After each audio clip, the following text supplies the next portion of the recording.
A very warm welcome to World is One News. I am Rakshita Mishra, and in the next 30 minutes we take you through the stories making news from across the globe on WION Speed News.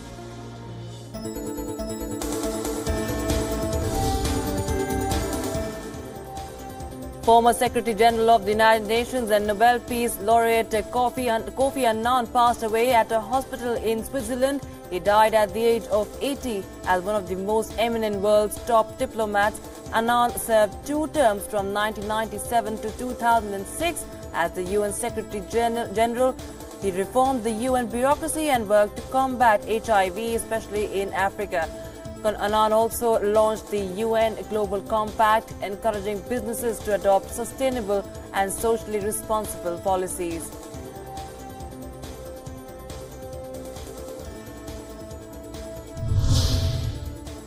South African President Cyril Ramaphosa said that former UN Chief Kofi Annan was an outstanding diplomat, outstanding leader, and he was a role model for many people in Africa.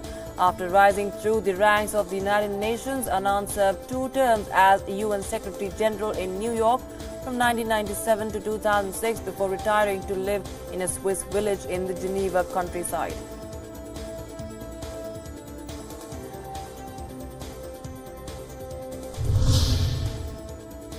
The United Nations lowered its flag to half-mast at its world headquarters after the passing of former Secretary General and Nobel Peace Prize laureate Kofi Annan in Geneva. The Kofi Annan Foundation announced his peaceful death after a short, undisclosed illness with immense sadness, saying he was surrounded in his last days by his second wife and children.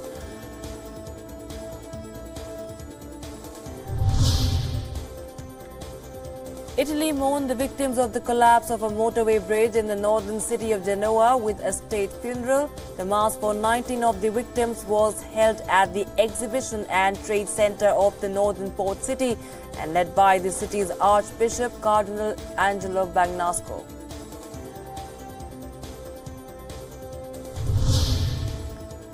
"19 coffins carrying the victims of a Genoa motorway bridge collapse were taken away for burial after a solemn funeral service held in the town.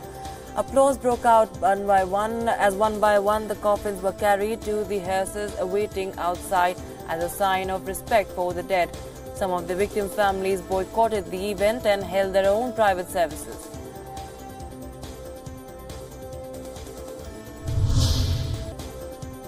China's Ministry of Commerce announced that a Chinese delegation led by Vice Minister of Commerce Wang Shouwen will visit the United States in late August.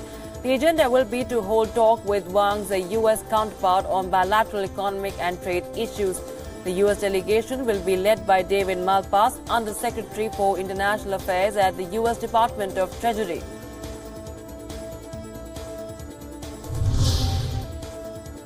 China sacked 6 senior officials over the defective vaccine case involving the Changchun Shangshen Life Sciences Limited. 5 officials of the now-defunct China Food and Drug Administration, or the CFDA, including Genoa, who headed 2 departments at the CFDA.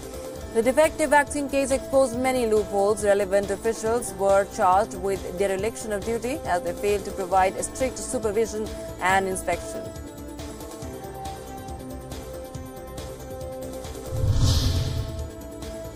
The Catalan town of Cambrils paid tribute to the victims of a militant rampage last year, which began in Barcelona and ended in the coastal resort.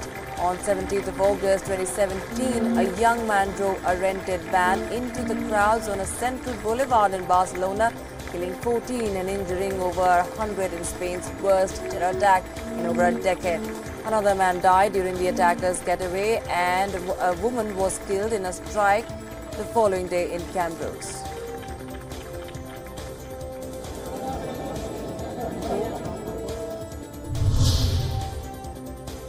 A day after 2 major rating agencies downgraded Turkey closer to junk status amid a currency crisis, Turkish President Tayyip Erdogan says that he would challenge those playing games on the economy.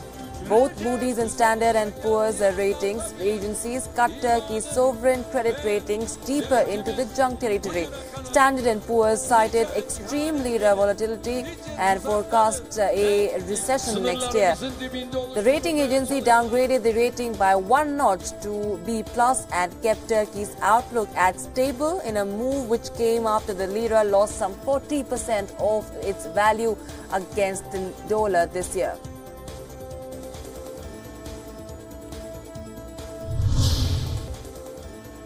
Nigeria is dealing with a cholera outbreak that has infected over 16,000 people, including 186 reported deaths. A cholera infection causes severe diarrhea and dehydration that can lead to death if not treated properly. It spreads through contaminated food or water.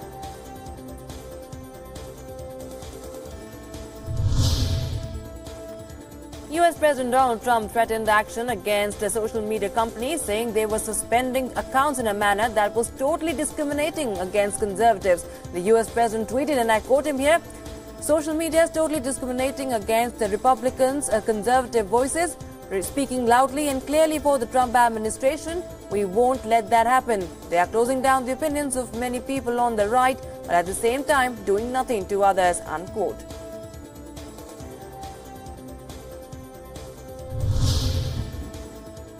The US is seeing more and more heat waves this summer, which have led to an increase in deaths compared with previous years. The Centers for Disease Control and Prevention say that extreme heat is now causing more deaths in US cities than all other weather events combined. Early July saw dozens of people die across North America. 34 died in Montreal alone after several days of record high temperatures in Canada.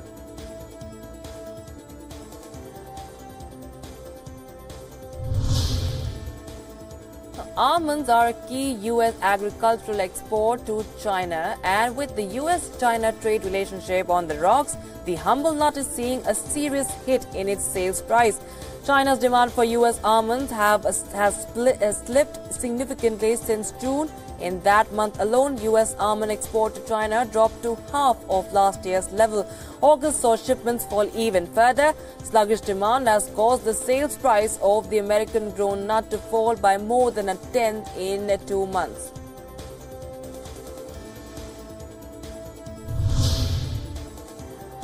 Venezuelans hoping to travel through Ecuador camped outside the border checkpoint on the first day of tighter entry requirements set by the Ecuadorian government. Ecuador, which had allowed Venezuelans to enter using national ID cards, is now requiring passports amid concerns over an influx of economic migrants. But Venezuelans say that the passports on the black market cost the equivalent of 4 years of full-time salary.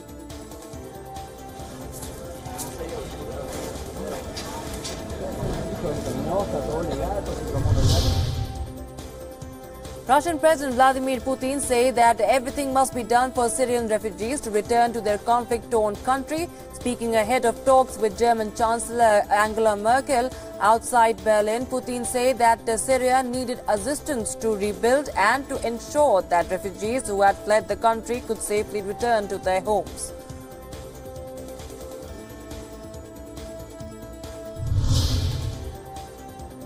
Russian President Vladimir Putin danced arm in arm with Austria's foreign minister at her wedding after receiving an invitation that opposition critics say undermined the West's stance against Moscow. Putin arrived in a car carrying a bouquet of flowers and accompanied by a troupe of Cossack singers booked to serenade the newlyweds.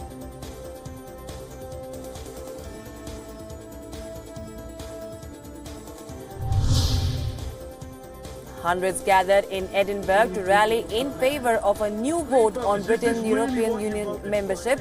Braving the drizzle under umbrellas patterned with the European Union flag, campaigners called upon the government to deliver a second referendum on any final Brexit deal. Brexit supporters have warned that a second referendum on membership of the EU would trigger a major constitutional crisis in Britain with uncertain consequences.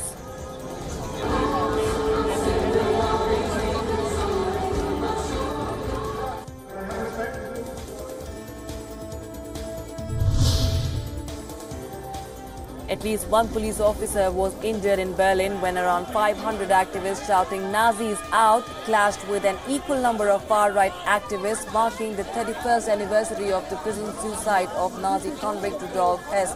Many of the far-right activists, clad in red and white, hoisted the red, white and black flag of Hitler's Third Reich. One group carried a sign that proclaimed, "I regret nothing."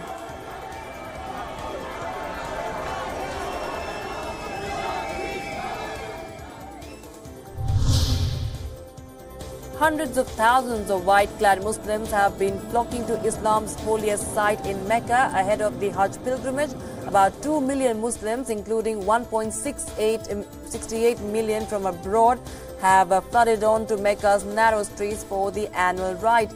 Saudi Arabia stakes its reputation on its guardianship of Islam's holiest sites and organizing a peaceful Hajj, which has been marred in the past by deadly stampedes, fires and riots.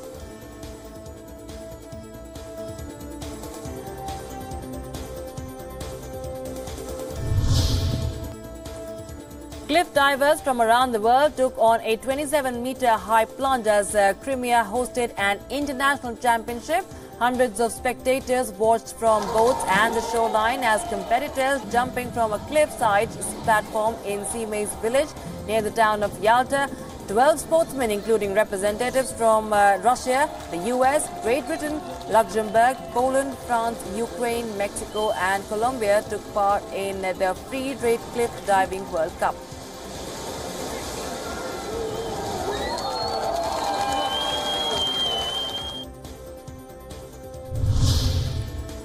The 7th annual Faku Flight Conference kicked off in Shenyang, a city of China's Liaoning province, aiming at raising public awareness and knowledge of general aviation. The 3-day event has attracted over 100,000 aviation enthusiasts at home and abroad. In addition to watching aerobatics, they are also able to take an aircraft and experience a flight.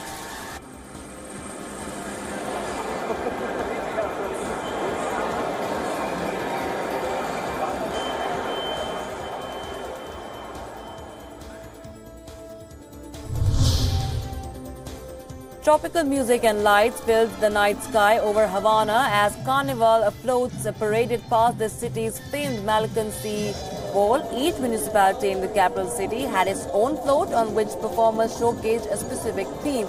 The traditional festivities are part of the picturesque city's end of summer celebration and includes performances by international artists such as the Mexican Panthers and Cuban musicians.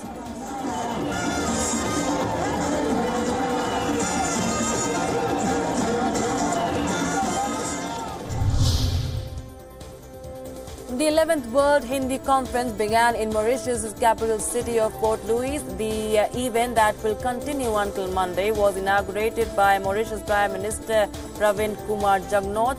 This year, the theme of the conference is Hindi, World and Indian Culture. Foreign Minister of India Sushma Swaraj also attended the event and said that the need of the hour today was to save the language and expand it while also maintaining its purity.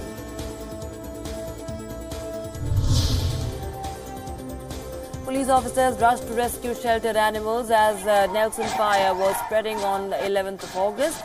Body cam footage shared on social media by Vacaville Police Department shows officers going in and out of the society for the prevention of cruelty to animals shelter to rescue the animals inside.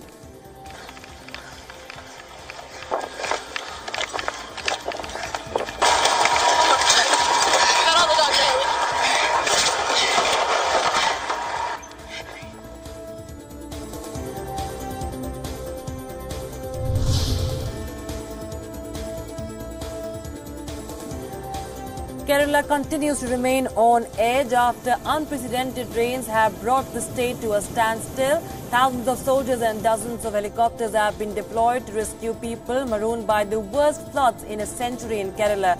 Tens of thousands of people are still stuck on the rooftops of the houses and community centres. Rescue workers are yet to reach many flooded areas, some too narrow for boats to navigate.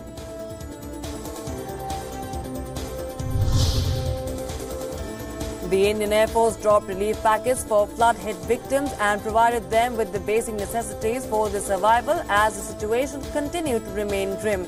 Help and aid has poured in from across India. Other states stepped up efforts to send vital aid. Volunteers from around the country were packaging food and medical supplies for flood-stricken victims.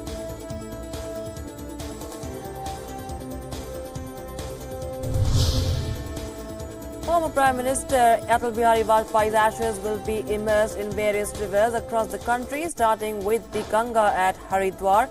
The immersion ceremony at the holy city will be attended by Union Home Minister Rajnath Singh, Uttar Pradesh Chief Minister Yogi Adityanath, and his Uttarakhand counterpart Trivendra Singh Rawat, among the others.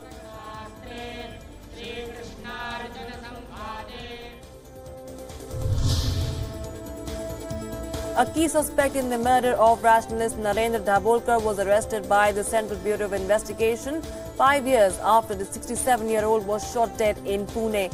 Sachin Prakash Rao Andure, who is believed to be one of the shooters, was arrested from Aurangabad in Maharashtra.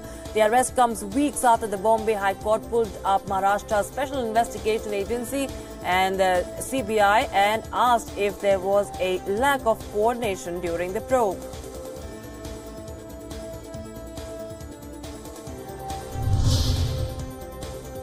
Shifting focus to sports now, the 2018 Asian Games is officially underway with a glittering opening ceremony at the Gelora Bung Karno Stadium in the Indonesian capital city of Jakarta. India have sent a contingent comprising of 572 athletes to compete across 36 different sporting disciplines. Javelin throw gold medalist at 2018 CWG, Neeraj Chopra was India's flag bearer at the opening ceremony. India will look to build on from their successful campaign at the 2018 Commonwealth Games in Gold Coast.